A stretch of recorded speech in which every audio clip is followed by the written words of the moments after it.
నమస్తే రమ్మగారు. నమస్తే జయ. రమ్మగారు, మనం కొంతమందిని చూస్తున్నప్పుడు, మాట్లాడేటప్పుడు ఒక విషయం గురించి మాట్లాడామనుకోండి, ఇది కరెక్టే అని అనిపించినప్పుడు, ఆ. ఇది కరెక్టే కానీ ఇంకో ఏదో ఉంది అంటే ప్రతిదానికి వాళ్ళది ఏదో ఒకటి యాడ్ ఆన్ చేస్తారు, ఒప్పుకోలేకపోతారండి. ఒప్పుకోరు, మనం చెప్పింది ఒప్పుకోరు. మనం చెప్పిందే వాళ్ళు చెప్తారు, కానీ మనం చెప్పింది కరెక్ట్ అని ఒప్పుకోరు. ఒప్పుకోరండి. తిక్క భలే మనుషులు. భలే కోపం వచ్చేస్తూ ఉంటుంది అలాంటి మనుషులు. నిజమేనండి, తిక్క మనుషులు. తిక్క మనుషులు ఉంటారు అట్లా. అవును. ఉమ్. కానీ కష్టం కాదు వాళ్ళ అలాంటి వారితో. కష్టమే. నీ పొరచేయి తీసి నా ఎడం చేయి పెట్టమంటారు. అంతే, వారితో స్నేహాలు ఉండవండి. స్నేహాలు ఉండవు, రెండు ఒకటే. పొరచేయి ఎడం చేయి ఒకటే కదా. అయినా సరే ఒక్కొక్క ధోరణి మనుషులు తీరు. మేము చెప్పిందే కరెక్ట్ అనుకుంటారు, అదే చెప్తారు మళ్ళీ. పోనీ కొత్తగా చెప్తారా? ఏం ఉండదు అక్కడ. ఆ విషయమే చెప్తారు, దాన్నే ఇంకోలా చెప్తారు. అంతే. అదే విషయం. అంతే. ఎట్లా రమ్మగారు? ఏం చేస్తాం మళ్ళీ. ఇంక అంతే, వాళ్ళతో పాటు పోవటమే మనం చచ్చినట్టు. ఇంకా అంతే. వేరే దారి లేదు కదా. ఆ, అంతే. ఇంకా అంతే. ఒక చిన్న కథ ఉంది దీని మీద, ఓ, భలే సరదాగా ఉంటుంది. ఓకే, చెప్పండి చెప్పండి. తీరిన తిక్క. ఓకే. కథ పేరు బాగుంది కదా. కొంతమంది తిక్క తీరిదా అంటాం మనం. అవునవును. ఆ తిక్క తీరే కథ అనమాట. భలే ఇంట్రెస్టింగ్ గా ఉంది. పూర్వం అంటే ఒక చలికాలపు రోజుల్లో ఒక యాత్రికుడు, ఒక ఆయన ఒక అడవి దారిన ఒక గ్రామాల పక్క నుంచి వెళ్తున్నాడు. చాలా చలిసేస్తుంది. ఒక గుడిసెలో, ఒక ఇంట్లో, గుడిసె అనకూడదు, ఒక ఇల్లే ఉంది. పూరిల్లే, చక్కగా ఉంది. దీపాలు కనపడుతున్నాయి, మంట వెలుగు తెలుస్తోంది. వాళ్ళ ఇంటి దగ్గర ఆగాడు ఈ యాత్రికుడు. ఆగి తలుపు కొట్టాడు. అది ఆ ఇంట్లో ఒక్క ఆయనే ఉన్నాడు. ఇల్లు శుభ్రంగా ఉంది, ఒక పక్కన మంట వెలుగుతోంది. ఆ తర్వాత ఏమంటే కుంపట్లు అవి పెట్టుకుంటారు కదా ఊళ్ళల్లో, కుంపట్లు పెట్టుకుంటారు లేదా పొయ్యి పెట్టుకుంటారు. ఇంట్లోనే ఓ పక్కన పొయ్యి వెలుగుతోంది, లాంతర్ ఉంది, కనపడుతుంటే ఈయన అన్నాడు, అయ్యా నేను యాత్రికుడినండి, ఇవాళ చలి చాలా చంపేస్తోంది.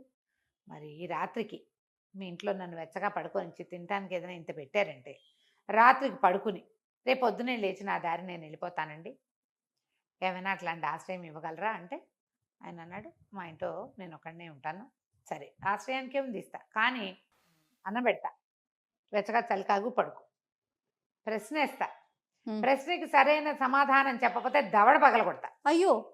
ప్రశ్నకి సమాధానం చెప్పాలి, సరైంది కాకపోతే దవడ పగులుతుంది అన్నాడు. అనగానే ఈయన కొంచెం తిక్కుందని ఈయనకి అర్థమైంది యాత్రికుడికి.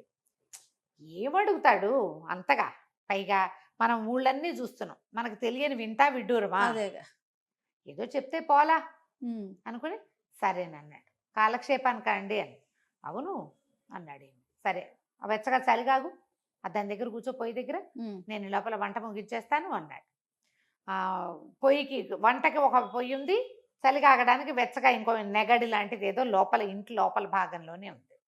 ఈయన పోయి చలి కాగుతూ అలా బయట తిరిగి వచ్చిన చల్లదనం అంతా పోగొట్టుకున్నాడు. బట్టలు అవి వెచ్చబడ్డాయి, స్థిమితంగా కూర్చున్నాడు. ఆయన ఏదో కాస్త అన్నం వండాడు, అంత పులుసు ఏదో కచ్చాడు, ఏవో 2-4 వేపుడు ముక్కలు లాంటివి ఏవో ఉన్నాయి.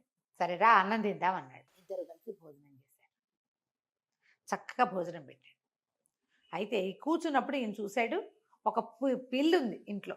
అది ఒక మూలగా తోక చక్కగా ముడుచుకుని చుట్టుకుని ఇట్లా పడుకుంది. పిల్లులు భలే తమాషాగా పడుకుంటాయి, తోక అన్ని దగ్గరికి తీసుకుని ముచ్చటగా పడుకునింది. చలికి, బయట చలి, నడిస్తే చలేస్తుంది, ఇంట్లో వెచ్చగా ఉందిగా, ఓ పక్కన పడుకున్నది. సరే, పిల్లి లేచి రాల, కూర్చునే ఉంది. ఈయన భోజనం అయిపోయాక గిన్నెలోని సర్దేశాడు. ఇల్లంతా హాయిగా వెచ్చగా సుఖంగా ఉంది. పక్కలేసాడు. పక్కేసిన తర్వాత, ఇప్పుడు రా, నేను ప్రశ్నలు అడుగుతాను. సరే, ఏదో అడుగుతాడు కదా అని ఏమన్నాడు, అదేమిటి అని పిల్లిని చూపించి అడిగాడు. ఈయన ఆశ్చర్యపోయాడు. యాత్రికుడు ఏమిటో బ్రహ్మాండం పగలగొట్టే ప్రశ్న అడుగుతాడు అనుకుంటే, పిల్లి మొహాన్ని చూపించి అదేమిటని అడుగుతాడు. ఇతను నవ్వొచ్చేసింది. వీడు తిక్క కాల, తిక్క అనుకున్నాను, తిక్క కాదు, తింగరి వీడు, పిల్లిని చూపించి పిల్లి ఏమిటని అడుగుతాడా అని నవ్వేసి, పిల్లి కాదుటండి అన్నాడు.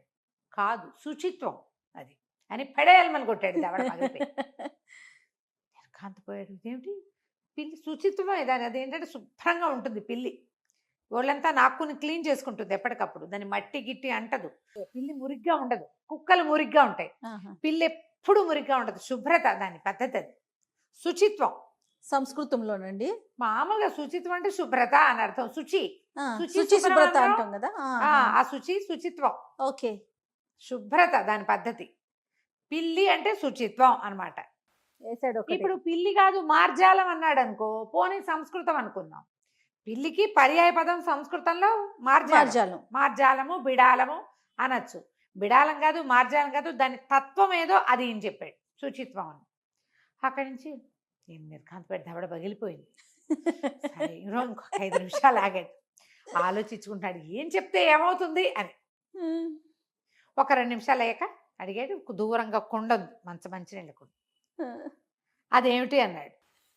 ఘటమని చెప్దామా కుండని చెప్దామా అని ఆలోచించి కుండ అండి అన్నాడు. అనగానే కుండ కాదు మంచితనం అని పెడేలు కొట్టాడు. అయ్యో రామా, తోడ పగిలిపోయింది. ఆ కొట్టడం ఊచిపుచ్చి కొట్టేస్తున్నాడు. అయ్యో, ఈయనకి మొహం పగిలిపోయినట్టు అయిపోయింది. పైగా ఈయన తిక్కేమిటో అర్థమై చావటం లేదు, ఎలా చెప్పాలో తెలియాలి కదా. తెలియటం లేదు. అక్కడి నుంచి ఏం చేశాడు, నిప్పు పొయ్యి వైపుకి చూపించాడు. అదేమిటి అన్నాడు. కొంచెం ఆలోచించి నిదానంగా నిప్పు అని చెప్పాడు. నిప్పు అనగానే కాదు సౌఖ్యం అది అని చెప్పి ఫ్యాట్ మన కొట్టాడు. నిప్పే కదా ఈ ఇంట్లో సౌఖ్యం, అదే మన సౌఖ్యం. చలికాలంలో సౌఖ్యం ఏది? నిప్పు, వెచ్చదనం. అది మరి ఫ్యాట్ పని కొట్టేశాడు. ఒక బూర్లాగా బాచిపోయేలాగా ఉంది. ఈసారి ఇటు కొట్ట అనాలి. ఇంకా ఏం చేయాలో తెలియటం లేదు. దీనికి పడుకుందామనిపిస్తుంది, లేచకపోదామనిపిస్తుంది. 4వ ప్రశ్న, 4 ప్రశ్నలు అడుగుతా అన్నాడు. మొదటే 4 నెంబర్ చెప్పాడు. 4వ ప్రశ్న అదేంటి అని పైకి చూపించాడు. ఇంటి కప్పు అని చెప్పాడు. ఈయన చెప్పగానే కాదు ఎత్తు అని ఇంకోటి కొట్టాడు. ఎక్కల ఈయనకి బూరెల్లా అయిపోయినాయి. పోనీ ఏదో ఇట్లా కాదు, ఆయన చిరుక పెడేల్మని మూచిపుచ్చుకుని ఇస్తే దెబ్బ ఎలా? ఒళ్ళు వేడెక్కిపోయింది. ఉండండి 4 ప్రశ్నలు అయిపోయినాయి కదా, చల్లగాలి పీల్చుకొస్తానన్నాడు. అంత చల్లో ఆ లోపల కూర్చోలేకపోయాడు. ఆయన అన్నం పెట్టింది పోయింది, పొయ్యి దగ్గర కూర్చోబెట్టింది పోయింది, పక్కేసింది పోయింది. తీరి కూర్చుని సాధారణ ప్రశ్నలకి చెంపదెబ్బలు తిన్నాడు. బయటికి వెళ్ళిపోయాడు. ఈయన తలుపు తీసుకుని బయటికి వెళ్ళేసరికల్లా ఆ పిల్ల అప్పటిదాకా వెచ్చగా ఒక మూల కూర్చుందా, అది కూడా లేచి పిసిపోసుకోవడానికి అయి ఉంటుంది పాపం.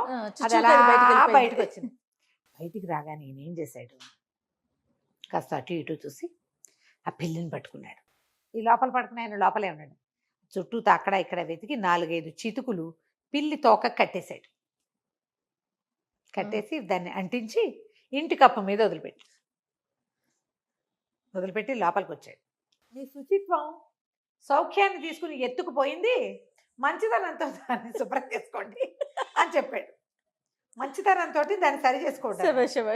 ఇంటి ఆయనకి అర్థం కాల.